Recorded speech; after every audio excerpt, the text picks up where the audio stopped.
Hello, welcome to the Big Strategy Podcast. I'm your host and fellow strategist, Jeff Eyet. This is your go-to spot for real talk with the masterminds of business strategy. It's about sharing stories, insights, and those little nuggets of wisdom to help you unlock big growth. Let's turn the key and spring into action.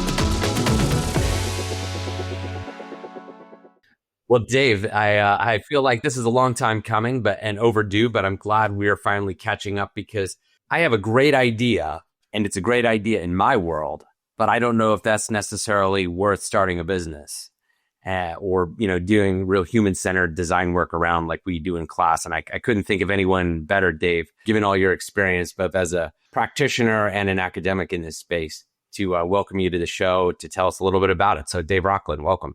Well, Jeff, thank you for having me. So Dave and I have taught together at HAAS for a number of years. In fact, I was Dave's student. I won't say how long ago, but luckily we've been colleagues longer than I was his student. So, it feels, I guess that actually makes it feel longer, but let's just let that sit. Dave, again, true practitioner and academic, very early on in design thinking and corporate innovation, and has had entrepreneurial ventures himself. So he's kind of balanced this. Should I be chasing the business model? Here's a really interesting piece of technology. Do we over-index on that? Or what's the value of that human-centered need? And that's exactly what we talk about in design thinking: desirability, feasibility, viability. So with that, Dave, if I have a really good idea, where should I start? And how do I know it's a good idea to even begin? Yeah, well, I love that you use the word value. It's interesting. I was talking to a student who's also in a deep tech class, which is, our folks who are technology forward. And, she was making your question quite complicated. And I think it really only comes down to two things. The first is, how are you creating value? And the second is, how do you capture value, right? And those are the two pertinent questions. And, sometimes I think folks mix those up and also get beyond that. And so, I really believe a lot of the toolkits we teach are about both. But on the front end, it's certainly mostly around, are you creating value? And that's really what it comes down to. And so when we talk about creating value, is that in the sense of monetary value, like I should be maximizing for profit, or is there value in meeting an unmet user's need? Yeah, value, I think, is really, again, it's more the desirability side of things that you spoke of. It's really about understanding, is there something of use it actually needs to happen or needs to be solved for, right? And as practical as that seems, folks tend to jump by that, as you know.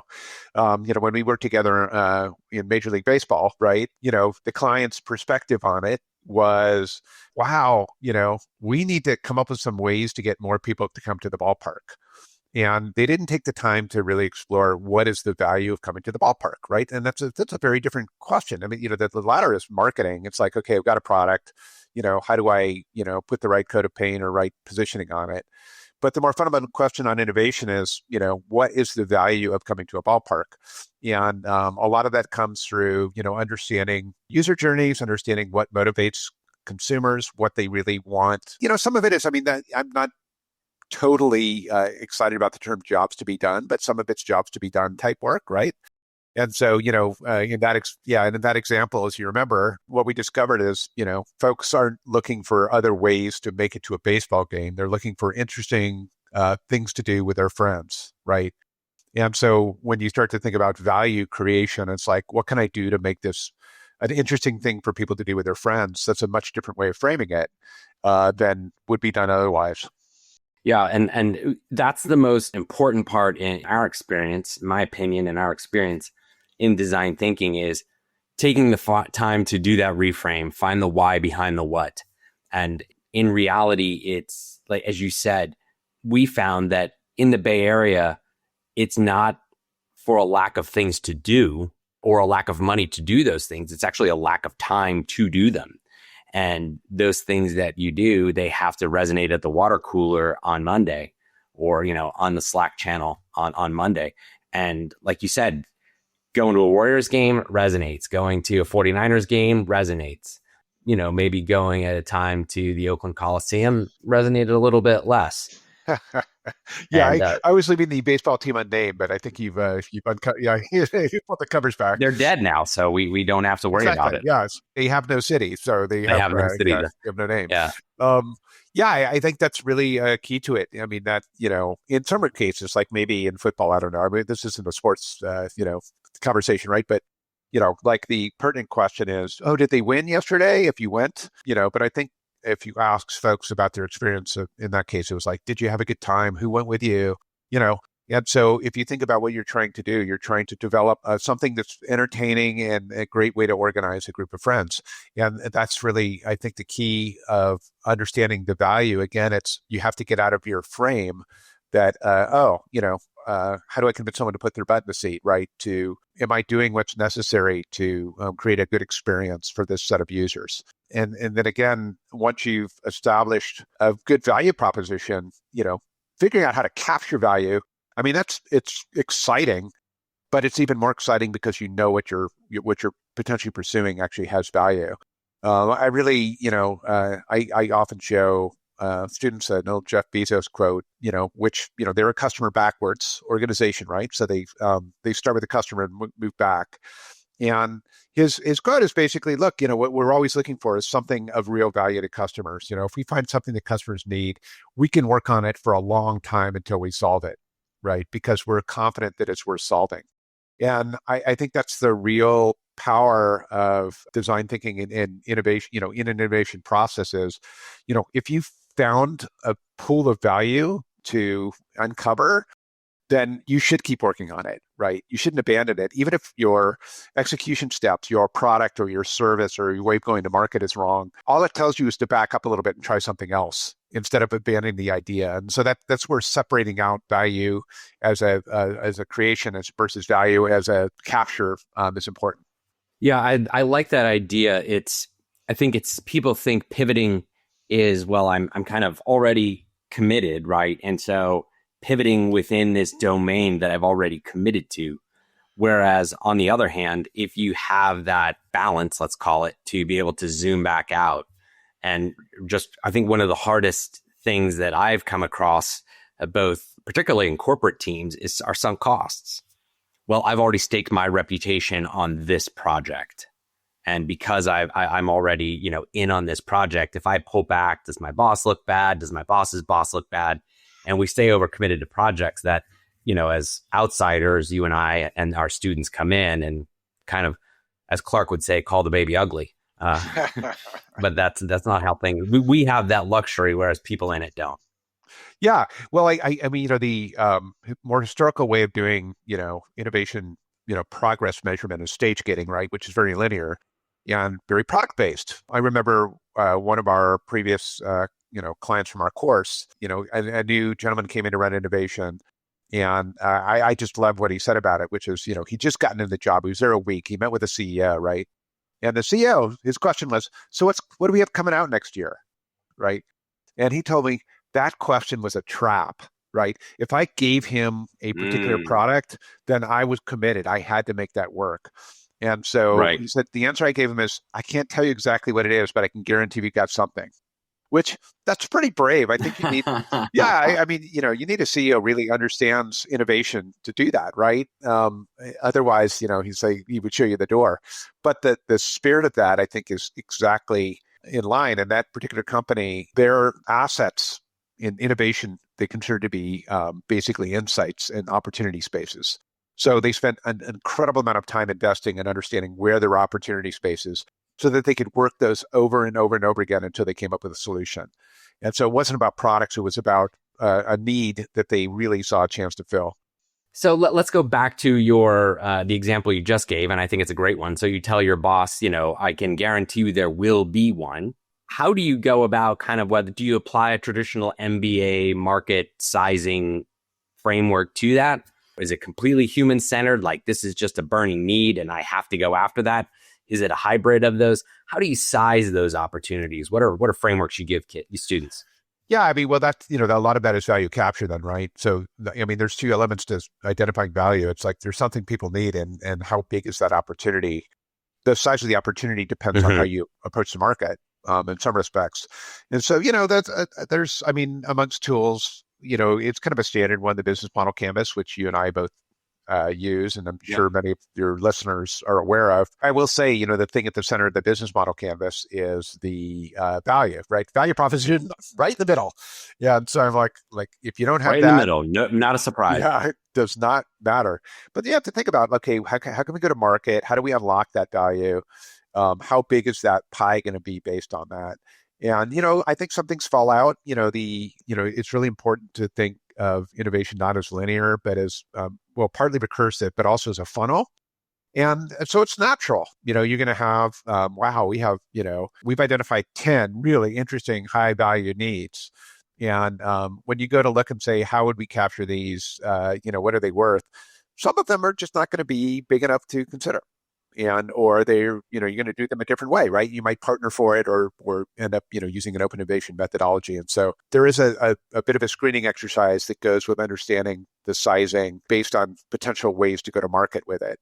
Is something going to be subscription based? Is it, ad hoc? Is it advertising revenue, based?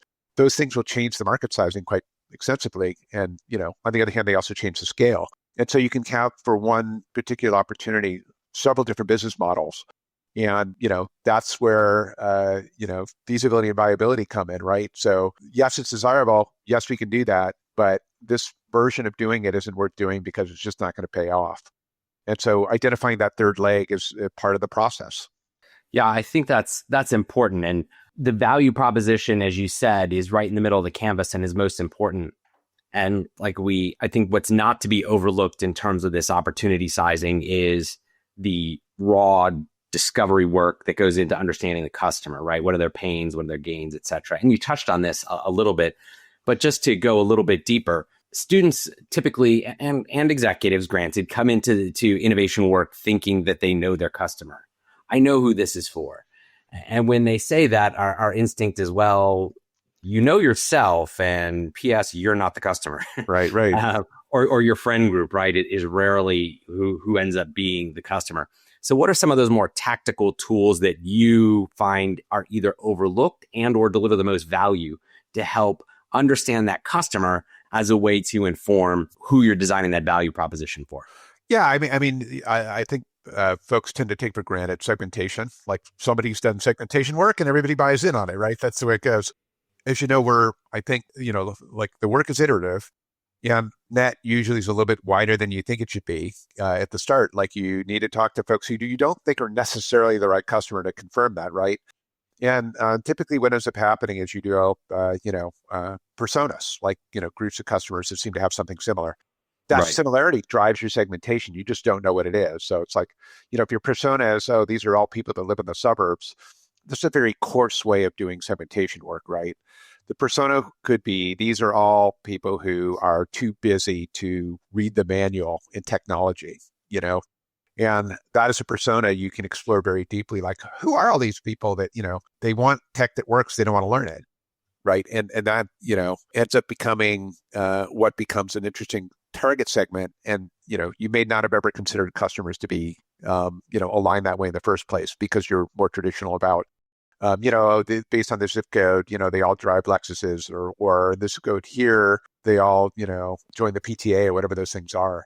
Right. And those aren't necessarily the right ways to come up with customer, groups of customers that might actually benefit from something. Yeah, we find that, again, going back to the baseball example, it's a very blunt instrument to say, well, these are over 50s or these are under 30s. These are season ticket holders versus these are, individual game ticket buyers. Although if you're just sitting behind your desk in a spreadsheet, it's easy to identify those with traditional, data analysis approaches. And you and I come up on this every semester. We have students that go into an innovation setting and say, well, can you give me 3 years financials? Or can you give me, an anonymized dump of 1,000 website visitors or something, right? Something that they quantitatively they can manage. But that's not who we're looking for. And when you take the time, as you said, to practice things like ethnography, just following someone around, observing them in their setting. In fact, just a perfect example would be if you just stand at the self-checkout line at Whole Foods or wherever we go, right? like who's going through the self-checkout line? There's a huge sign that says like no more than 15 items or whatever. And then you have people who clearly are not in a rush, but they love, right? So it's not about time and it's not about quantity. But if I've said, well, let's segment that based on control. And yeah, there's a lot of desire for control by the people that go through that line. And the stores may know that, but it's not overt in that. And I think, I'm not saying that that's a huge unlock, but that's an example of using ethnography to find something that we may not see in the data. And that can be extremely powerful. I mean, we're in our work with, with several banks, right? Banks have always been mystified why nobody wants to go into the younger people don't want to go into their branches, right? They just don't. And it turns out to be a very easy to explain, but very complex mindset that defines a certain type of consumer, which is to say that it's not that they're all introverts. They don't like to talk to people. But, and this is particularly true of young folks, they live in hybrid space, right? So their distinction of online versus offline is very different than previous generations because they're digital native. And so they expect that there's certain things, they don't see that distinction. They don't see the necessity of going into a branch when the money itself is in cyberspace. So they can go online and see where the money is, then why can't they go online and take care of their business that way? Yeah, and like I said, that defies any sort of normal segmentation. Yeah, it's a mindset that you need to understand. Okay, now how can I add value to that customer base, right? Yeah, totally. And so you just don't know. Again, some of that stuff is the why, as you said, the why behind the what. It's totally hidden in the data. Our colleague Sarah always calls that thick data versus big data, right? And that's tell us more about that. Yeah, well, the idea of thick data is that that's data that's just full of meaning. And so quite often, the what you get out of big data is the what. And, you could do like it's like A/B testing. You have a blue button and you have a green button. Yeah, and the green button outperforms by 20%. You just use the green button. But it would be useful to understand the why, right? I mean, we can guess at maybe why green is, psychologically a go item or whatever else, but it could be something completely different. It could be, I didn't see the blue button because you have a blue logo. And that learning can end up being used, in a very that's a very micro example, right? In a lot of ways. And if you expand that outwards, to how people do shopping behavior, how they make decisions, it's not enough to just have the data show you what they did. It's really important to understand that underlying connective meaning, because then you can really design something. Like the value can happen at such a deep level that people can't even tell you why it is that they value you. And that's fine as long as you understand it. Yeah, I love that between big data and thick data. That's an interesting point. So going forward, when you identify this, like you were talking about the bank example, and let's go from there. Obviously, you can't properly size an opportunity without talking to potential customers. So do you just like, for students, for example, your roommate is an easily accessible subject, and they're in your target market because they're 18 to 24-year-old college students, whatever, or even in a corporate environment, right? Oh, well, we're working on a finance solution, so I'll go talk to, Juanita in accounting or something like that, right? Like there's a difference between what's easy and what's valuable when you're doing these interviews. So first of all, give us a little bit of a background on what makes successful interviews, and then give us some tips or some encouragement in terms of going to find the unusual sources that may actually bring those insights.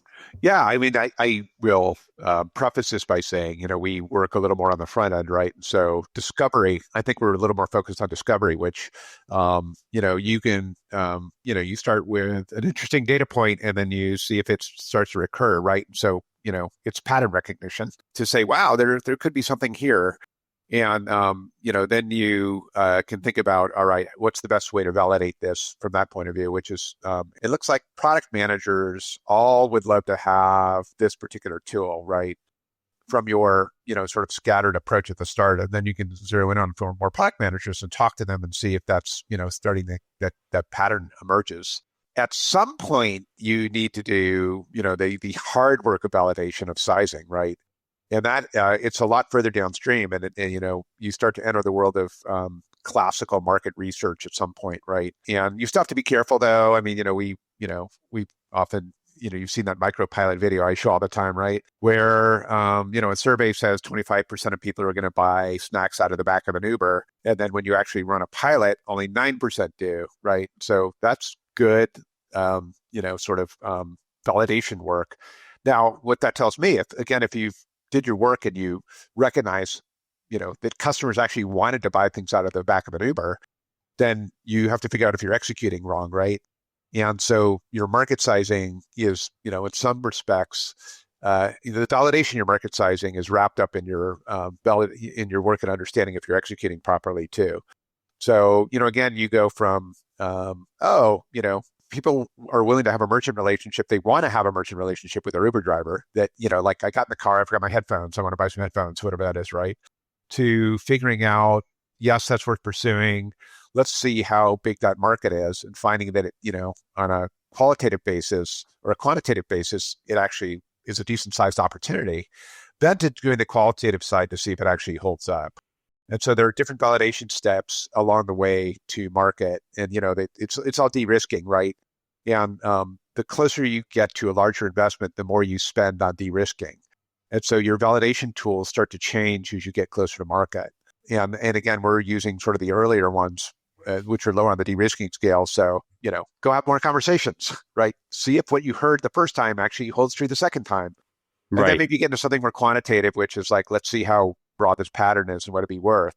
And then we need to get to the quantitative plus qualitative to see, either through a pilot or a beta or through some sort of test to see if this actually holds up before we pull the trigger on it. That's a great point. And in the beginning, it's all about, yes, we're running experiments. We're getting a little bit ahead of ourselves, but when whether we're doing experiments, and I think interviews are experiments. I know that may sound blasphemous to some because it's not in order, but right, this is a fungible process. And I think those initial customer interviews are low fidelity experiments because you're getting feedback and the famous, no, it's not that, it's a thing like a thing, or it's not that, it's this. And just that feedback begins to drive people so much. And you begin to understand what people say. And that's a perfect time to caution, whether it's students or executives, to say, that's what they're saying, but let's not commit until we understand what they do. And again, ethnography helps you understand what they do. Yes, I'm a rules follower, but no, I use the self-checkout when I have a week's worth of groceries, et cetera. Right. Yeah, these are the classic examples. But I think we've done a really good job in terms of understanding how do we frame a problem and how do we size it. Is there anything else on that front that we haven't touched on that you think is important? I many scars to show in the wars I'm doing this. And so I think you need to understand human behavior a little bit. One is your own tendency to fall in love with what you're working on. Yeah. And so, you tend to be most folks tend to be a little over optimistic or fall in love with what their execution is. And, you just, you have to be more transactional in innovation work. You should love the problem and be, friends with the solution. Right. Okay. No, or even less than that. I don't know. Whatever is one notch, like acquaintances with a solution. Because if not, you tend to see, more optimistic signals than exist. And you also have to be cautious on the other side, again, with this validation thing, is that, people tend to tell you what you want to hear. And so oftentimes you'll get, what people say is that, yeah, I'd use that. And it's not really true, right? So you need to, stress test things as much as possible along the way. And that's just, it's one of those things. I mean, it's a funnel, right? Things drop out of the funnel as it gets narrower. And, it's not disappointment. It should be excitement when something's knocked out, because it means something else has more room. Yeah, that's, I always go back to Da Vinci's kind of mindset of when he was, looking at kind of creating a sculpture, right? Or creating a prototype. It's not so much that you build what it is meant to be. You start with what it could be and you remove what it's not. I like it. And as you consistently remove what it is not, we get closer to what it is meant to be. And it's counterintuitive, right? But that's that inversion thinking that we use, kind of goes unspoken, but from practitioners like you and I, but to someone new to this, it's a place to find some comfort. I guess we should acknowledge that Da Vinci had some talent and wisdom. We should acknowledge that. At the Berkeley Innovation Group, we are a strategy consultancy and AI advisory firm focused on mid-market companies looking to unlock big growth. In contrast to management consultants' typical top-down, hypothesis-driven approach, Big uses a curiosity-inspired, bottom-up approach, leveraging customer insights to drive strategy co-creation. Learn more about our approach by downloading our ebook at biginnovates.com/ebook. Now, back to the show. Well, welcome back. So far, we've been covering some awesome ideas about how to identify the problem, how to size that opportunity, and some of the tactics that we use in between, like ethnography, observing our users, and interviewing users to understand not just what they say, but to make that connection between what they say and what they do to find that why behind the what, which is so key. So, Dave, now I want to move on and talk about creating a hypothesis. You and I, have experienced many times, whether it's MBAs, which I would call executives in training, or executives in the field, right? The idea of, we're going to put ourselves in a room with a whiteboard and a pizza, and we're going to figure this out, come up with that hypothesis, if you will, that is going to drive this next step. And we know that there's more to it than that. So how do you, whether it's your own personal experience, again, in a corporate setting or in the startup environment, or even as an instructor, how do you guide teams narrowing in on what is really a hypothesis and a hypothesis that's worth testing? Sure. Well, I think that the trick is, when you think of hypothesis, right, we all think back to high school science or maybe college or, PhD science, depending how you are, right? But, the hypothesis usually involves one, sort of central testable assumption, right? So my hypothesis is that if we do X, Y happens. And I think the trick is in sort of thinking about bringing something to market is you typically have multiple overlapping hypotheses in play, right? So, assumptions about market sizing and, how quickly people will trial, what the conversion rate will be, what, how they will assess all sorts of things, costs, even costs of goods and all that, right? And so I think, it's a little more complex. You want to isolate those things, but you don't want to just look at them in isolation, right? So you want to have sort of a holistic model for if we did this, if we sell candy out of the back of an Uber, then, we assume that, at this price point, 20% of Uber drivers want to play and 10% of customers will buy if we have these products. You might have 6 or 7 hypotheses in there, right? And the real key is to figure out how to test each one of them and isolate each one of them to see how that model looks. And so if you test them all at once, it's multivariate, so you don't really know why it didn't work, right? It almost certainly won't work because nothing works the first time. And so I think the key is to identify key variables. And I know, as you know from our experience, students are oftentimes coming uncomfortable with this. They don't like the idea of building a model built on, best guesses. But if you acknowledge your best guesses, that's okay, because then you can, start to validate them closer and closer. And so I think typically you will identify, like I said, you'll identify, if you build a model, you'll see that 4 or 5 things drive it, and if one of the things that drives it is, will Uber drivers do this? Or will, the cool guy in the group, agree to buy baseball tickets for the team, everyone, right? Well, that's the first thing to test. And you need to be careful about, locking down all the other variables. So you might come up with this idea, what if we gave the organizer a free ticket? Let's test that, right? And it turns out this organizer would love to bring people to a baseball game, but he thinks that him getting, paid to do it is horrifying, right?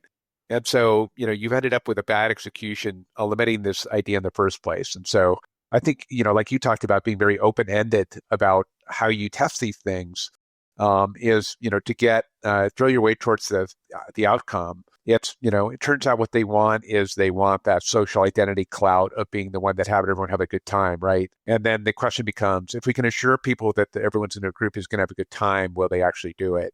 And what do we do to do that, right? So some of that becomes, again, big data before big data, right? And I think that's it, is you need to very creatively think about, under what constraints, how do I answer this question in a way that I feel comfortable with a number? In the absence of locking down everything else. And so, you can usually identify those 4 or 5 things that matter most. And then you can explore under what circumstances they give you the kind of numbers you want, as opposed to saying, with everything else locked down, oh, we have this great energy drink. It costs $7. Go and buy it. well, it turns out they will buy it, but not at $7, right? And that's good to know, as opposed to just getting the answer being no. Right. And this is why when, just as an example, when students say, well, I'll test the idea by sending out a survey, and a yes-no survey is useless. Right. It's simple. Versus rank them, or you're going shopping and you have $100 and you have to buy vegetables and tortillas and ground beef and blah, blah, blah, blah. And then how much is left at the end? And if there's not enough for your sports drink at the end, it could be a sports drink, from the fountain of youth. But if there's not enough money at the end, you may not make the cut. Or, again, from our baseball example, not to overdo the baseball thing, if you are looking for, sort of the organizers as a segment, then you might ask them, here are 8 or 10 things that we might offer you for being an organizer, and rank them, right? And then you can come back later and say, with something that's got that thing baked in, and figure out, I ranked that number 1, but I'm still not going to do this. Mm-hmm. I just like baseball, who wants to go see baseball, right? Or it could be, free beers. Everybody loves free beers, right? And so, I think it does, to your point, focus groups are too loose, surveys are too tight. And so there's some, sort of, just right method in between, which is oftentimes requires multiple rounds to understand what you're asking.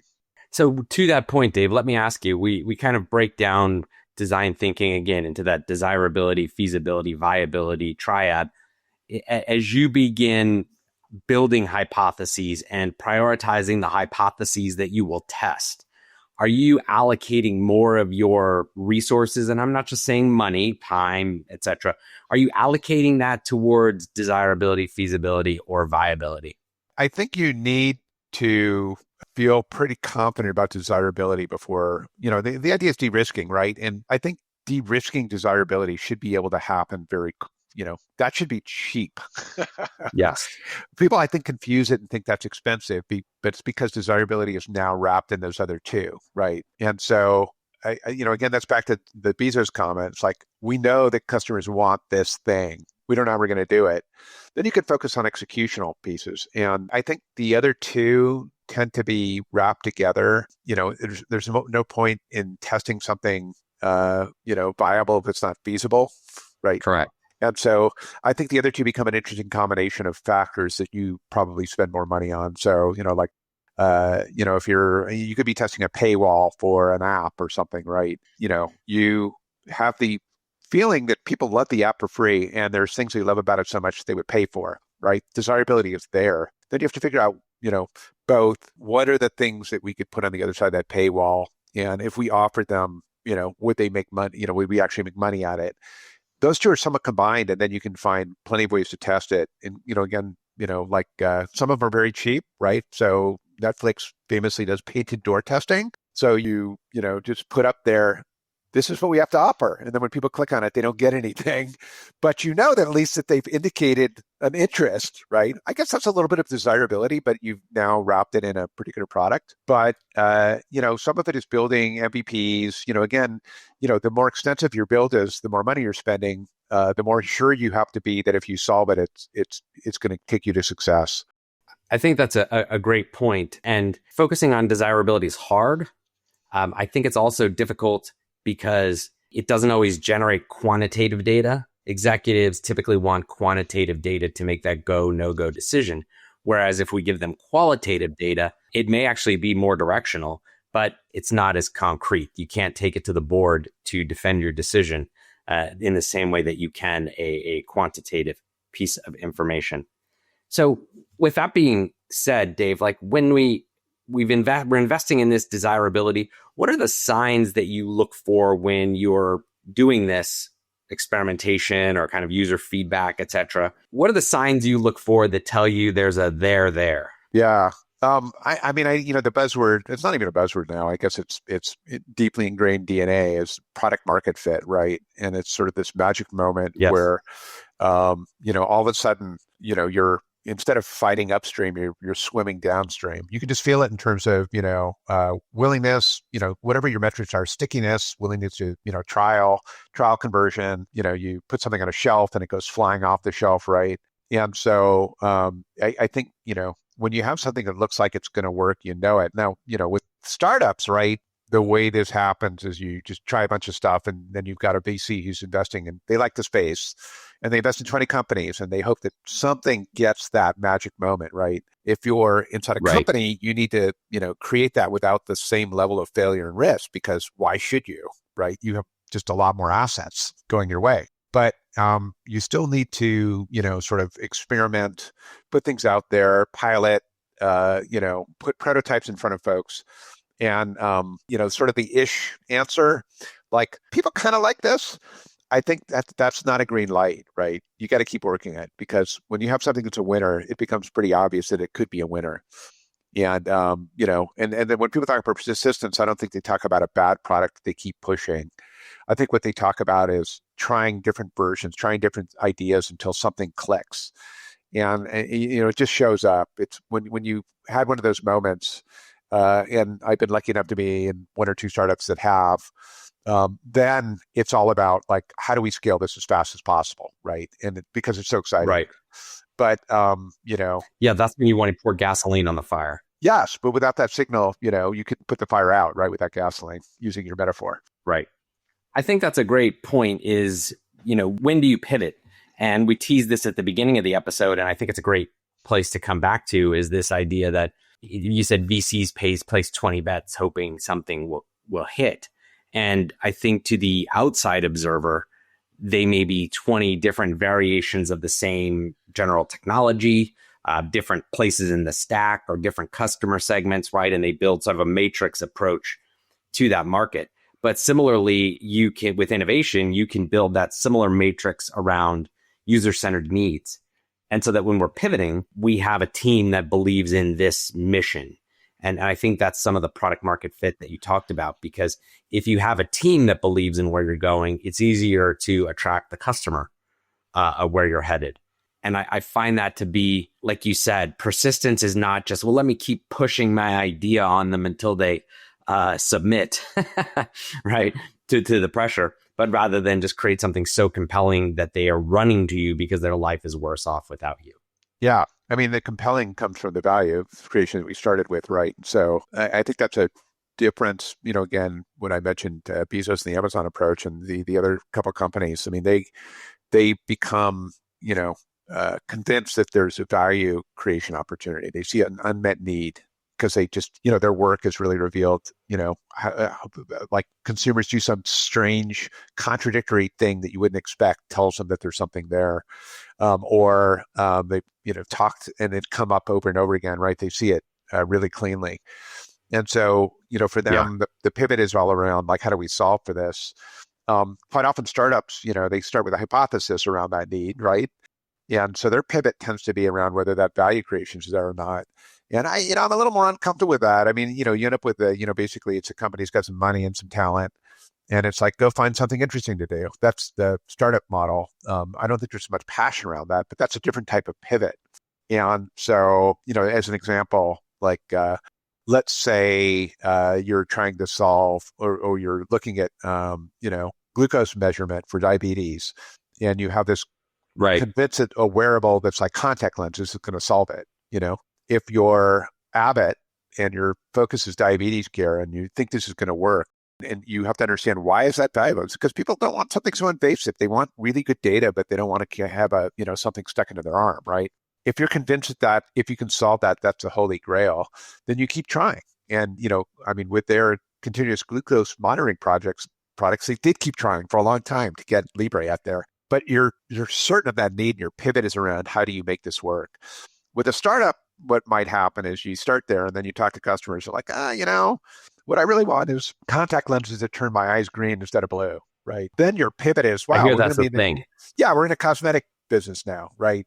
And so I think that pivot's different. And you have to ask yourself, this gets more into strategy. It's like, you bring, intellectual property and you bring, core competencies to the table. That when you combine those two, you have something powerful. And if your core competencies are merely that you've got, a good team and some money and you're looking for an opportunity, then your pivot is around finding a different need. But if you're in a different spot where your core competencies are around something different, you pivot in a different way. Mm-hmm. But if you unlock everything, it's like we're going to do something new for somebody new and with a different delivery mechanism. That's a lot of pivot.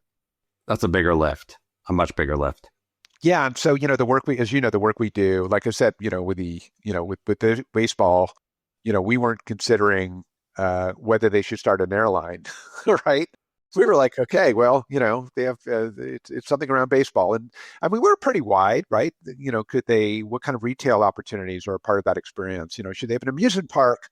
With a regular park, there's lots of things you can do within that realm, but you do have some guardrails, and I think that really indicates what sort of pivot is the right kind of pivot for you. Well said. Well, Dave, this has been incredibly helpful. You've distilled years. We'll just leave it at years of experience into a nice, tight, concise conversation that I think our students will really benefit from, because you've shown a great light on what's probably the murkiest part of this process. And that is aligning your capabilities with the user's needs and learning how to generate hypotheses that you test with low stakes, but high learning. Yeah. And then how to scale that effectively, and understanding, I think the last thing I'll say that I really took away was the idea that a pivot isn't always, I'm pivoting on technology. You can pivot on a user-centered need, and with the right team, that's in service to finding product market fit, not necessarily solving a technical challenge. Yeah. I mean, that's like I said, the end goal these days everyone's looking for is that magic moment where those things intersect, right? Yes. I loved your summary. Better than I got it done. And I enjoyed our time talking together. Thank you. And if the students are still listening, come up at the end of class and give us some thoughts. We'd love to hear your yes ands. Awesome. Well, thanks, Dave. I'll see you again soon.